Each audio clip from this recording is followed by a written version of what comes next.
Here's a love poem. Don't boo yet.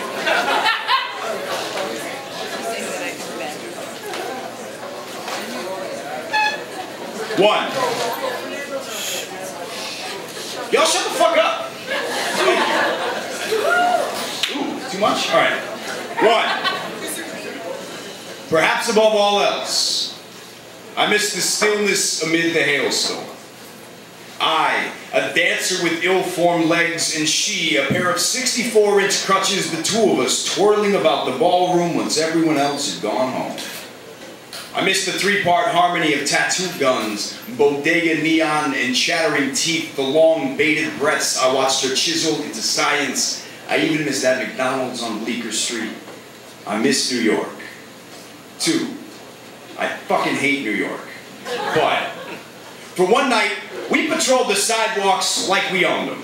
We cracked cobblestone in reclamation. We were taking New York City back, repossessing all the love this town's been hoarding, every opportunity trickling into storm drains, all the broken promises buried under City Hall. We were endless possibility incarnate, holed up in a studio in Queens, lying curled in benediction, our legs tangled like barbed wire. And she held me like a hand grenade. Waited until she thought I'd fallen asleep, crept on to the back of my neck, drew an X with her lips, whispered, "This spot is mine." And the sun, doffing his hat to the river, marveled at how traffic had begun to move in figure eights 3. The walls in Queens are empty, and I'd like to give her something to fill the space, maybe a self-portrait, painted with a Canon. The type of piece potential buyers hurriedly brush by with upturned chins, cast as hardly suitable for framing, not quite living room material, but she says she loves me this way. Smart and crass, hard and broken she, crude dealer trumpeting the new dawn of everything art should be. I imagine she would stand in place for days, just to take it in. The tip of her glasses dangling from her bottom teeth, call it violent and trashy and gorgeous with a slight bite, and I would love to sketch this for her. But I'd probably just paint a sailboat. Or a sunset, a face with tangerine pores and sapphire teeth. I'd resent her for hanging me. I'd hate her for calling it beautiful. 4. She is the held breath, the second before a kiss I do not deserve. She's the photo God keeps in his wallet.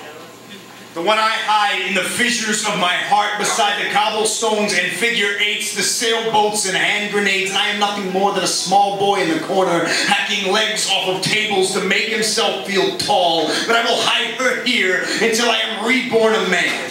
In a new cinder jacket, I will holler her name from every fire escape in New York City. Make my voice a swarm of hornets ablaze, carrying her home. I will scrape off my fingertips so she will recognize me the next time.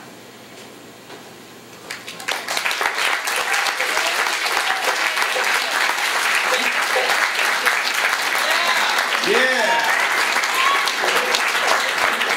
It's always hard when I downshift like that because people are like, bring back the dick jokes. Yeah! Like, yeah! Hooray for dick! Hooray for dick. Whoa, hey, hey, whoa. Hey, not that kind of party. Little do I know, it is Vancouver. Cool. So, y'all, I have, as RC said, I do tour and stuff, and I do this for a living. This is my job. Cool. Dreams come true. You got merch? If you set the bar low enough. I've got these CDs. They're called Love Crimes. This CD in particular is called Love Crimes, etc. It's $10. It's going to be handed right over there. $10, yeah. $10 Canadian. Because I'm nice or something. I don't know. But anyway, most of the poems I'm doing tonight, actually all the poems I'm doing tonight, are on this. Go pick it up. It'll be a good time. I promise. Find me on Facebook and MySpace and all that shit. And I'm on it and whatever. And also, this is going to be my last poem because I know you guys have a long show ahead of you. No! Okay, so everybody except for the 4 of you are, this will be my phone.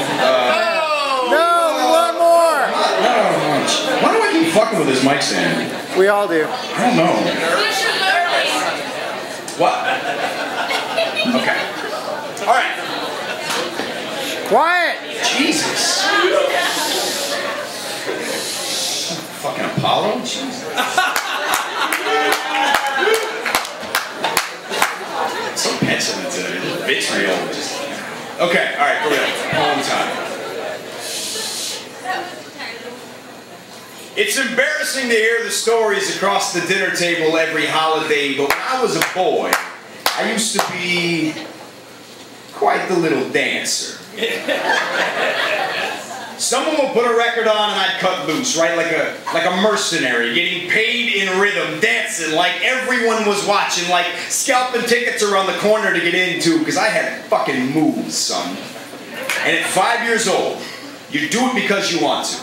Like all you have is the music and these gyrations, mere retribution to the groove. Can you hear them?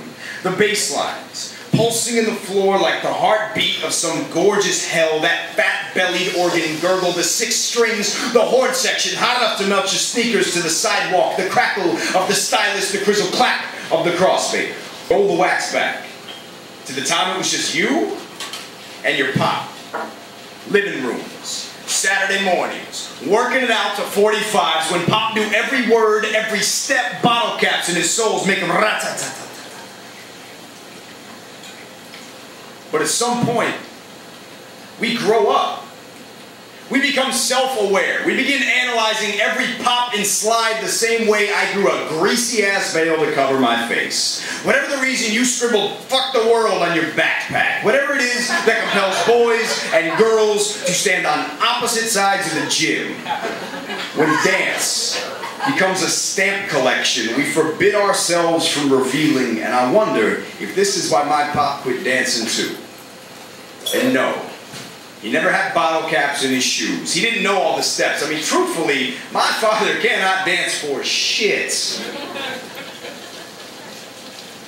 But there was one Saturday morning where it was just him and me. The temptations on the platter and the hush of his slippers against the rug. And this is the vision of my father I want to remember. It's the track I always want the needle to find. Not the last time I heard him say I love you. Not the first time he dared me to hit.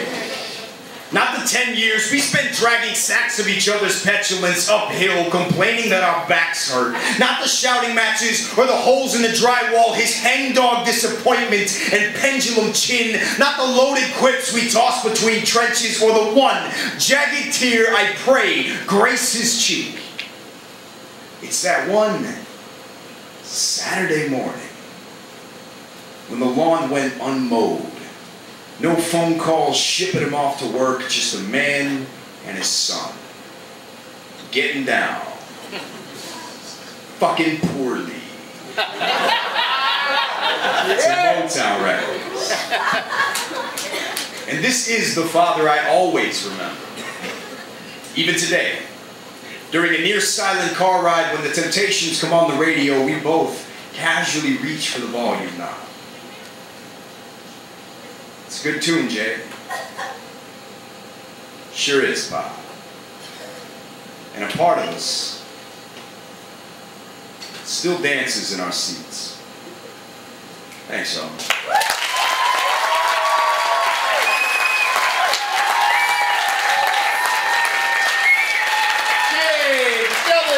BAZ, all the way from Chicago, Illinois.